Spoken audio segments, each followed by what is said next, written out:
नमस्कार प्रिय बंधु माने बेले बेले जीवन रे अति निज लोक माने आमको धक्का दे था।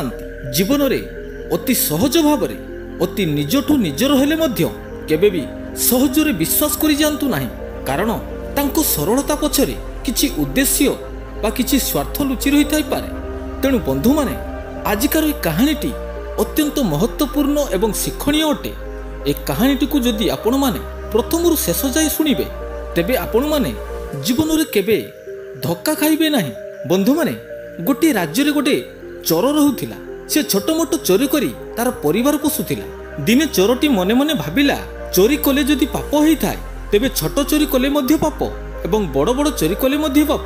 यह भाबी दिने से राजांकर राजमहल को चोरी करिया पई गला एवं राजमहल रे थिबा राजांको रत्न भंडार कक्ष पाखरे पहुंची गला। सेठरे जाई देखिला बहुत सैन्य सामंत माने रत्न भंडार को जगी रहिचंती। यह देखि से मने मने भाबिला एठू चोरी करिबा माने मृत्यु को निमंत्रण करिबा। यह भाबी चोरटी खाली हाथ रे केमिति घर को फेरिबो भाबी से भाबिला राजांकर वस्त्र बा राजांकर मुकुट को चोरी करि नबा। यह भाबी चोरटी अति चतुरतार सहित राजांको कक्ष पाखकु गला एवं जाई देखिला राजा सोई पड़िचंती एवं रानी जनक अर्धनंगुला बेसरे बसी रहिचंती। चोरटी भाबिला आउ किछि समय अपेक्षा करला परे हुए तो रानी सोई पड़िबे। एई मौका नै मु राजांको पाखरु मुकुटटी चोराई नेबी। तेणु किछि समय अपेक्षा कला परे रानी बसिथिबा स्थान रे आउ देखा गले नाही। सेई मौका रे चोरटी राजांकर मुकुटटी को धरी चोरी करी नै पळे आसुथिबा बेले रानी देखि पकाइले। रानी सांगे सांगे तरुवाल काढी ता बेकरे लगाई देले एवं कहिले तू किए काहे की चोरी करूथिलु। चोरटी काकुति मिनती हे कहिला रानी मां मो गरीब चोरटीए छोट मोट चोरी करी मो परिवार पोसे। मो बहुत गरीब, दयाकरी मते छाड़ी दियंतु। रानी कहिले ठीक अछि मु तते छाड़ी देबी, किंतु गोटे शर्त रे। मु एबे कामना जाल रे पीड़ित। तू जदि मो सहित संगम करिबा पई राजी हेइ जिवो तेबे मु तते छाड़ी देबी। चोर जनक भाबिला तेबे आज मोर मृत्यु सुनिश्चित।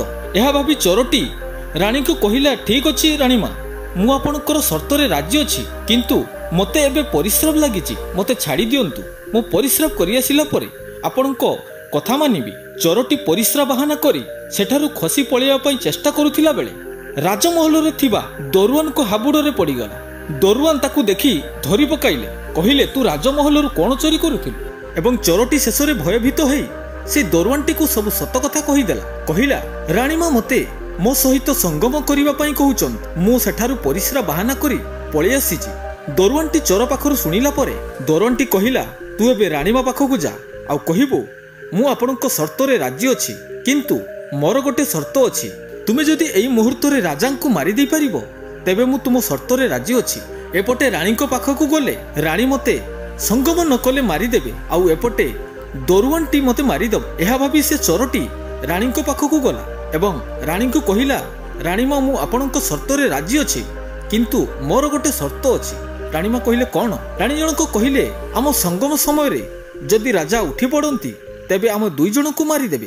तेणु जदि आपण राजा को मारी दे पारिबे ताहले मु आपनको शर्त रे राजी अछि। रानी कहिले ओ एई कथा एबे मु राजा को शेष करि दउछि। एहा कहि रानी जनक तरुवाल काढी राजा को बेक को काटी दुई खंड करि देले।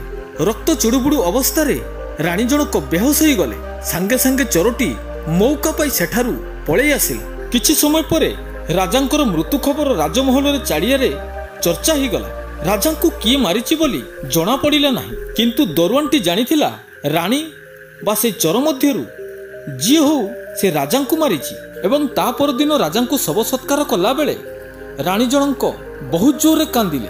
तांकर सतीत्व प्रकाश करुथिले जे से राजांकर मृत्यु विषय किछि भी जेमिति जानि नाहांती, किंतु सेदिन रातिर से दरुआनटी सबु जानिथिला।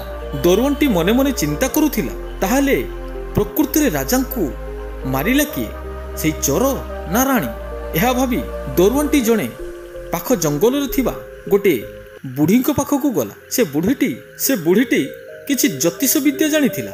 बुढ़ी कुड़िया घरे बुढ़ी व्यतीत आउ जणे सुंदर युवती ताको कुड़िया घरे रहुथिले। दरुआन जनक सुंदर युवती को देखि तांकर मन मोहित होई गला। से तांको प्रेम रे पड़ी गले। यह देखि दरुआन जनक किछि दिन दरुआनटी वृद्ध महिला को कुड़िया रे रही से सुंदरी युवती प्रेम में पड़गले और सुंदरी युवती दरुआन प्रेम में पड़गले। यह भावी दरुआन जनक निष्पत्ति कले जे से सुंदरी को विवाह करेंगे। सुंदरी युवती प्रेम में दरुआनटी एते मात्रा पड़ जाइथिले जे ताकू किछि भी देखा जाउ नथिला। किछि दिन रहिबा परे से दरुआनटी वृद्ध महिला को कहिला मु एई युवती को विवाह करिबि। वृद्ध महिला जनक कहिले विवाह करिबा पई हेले मोर गोटे शर्त अछि। दरुआन जनक कहिले मु तुम सब शर्त रे राजी अछि। वृद्ध महिला जनक कहिले तुमे आउ थोरे भाबी देख। वृद्ध महिला जनक कहिले शर्त बहुत कष्ट अटे तुमे करि परिबो तो। दरुआन जनक कहिले सब शर्त रे मु राजी अछि।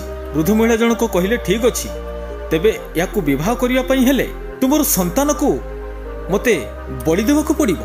युवक जनक कहिले मु आपनक शर्त रे राजी अछि एवं ता पर दिन दरुआन जनक ता घर को जाई ता पुओ को नहीं आसिला एवं बलि पाई प्रस्तुत कला। एवं वृद्ध लोकटी कहिला तुमे खंडा धरी तुम निज हाथ रे तुम पुओ को बलि दियो। दरुआन जनक किछि आगो पछ विचार न करी से सुंदरी को प्रेम रे एमिति पागल होई जाइथिले ताको किछि देखा जाउ नथिला। एही मुहूर्त रे से ता निज पुओ को ता निज हाथ रे बलि देवा पई चाहिला एवं खंडाटी को उठेई मारिबा समय रे वृद्ध महिला जनक कहिले रही जाओ।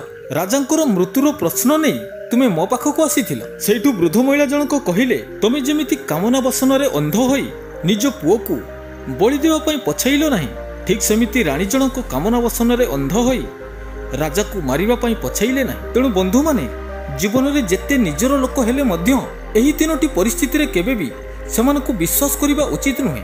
कामना रे बसीभूत थिबा मनीष एवं लोभग्रस्त मनीष एवं अति क्रोधरे थिबा मनीष को जीवन रे केबे भी विश्वास करिबा उचित नुहे। आशा करूची बंधु माने ए कहानी रु जदि आपण मानकु किछि सिखिबा को मिलिथा तबे वीडियो को लाइक करी चैनल को गोटे सब्सक्राइब करी कमेंट रे मतामत निहाती जणेबे।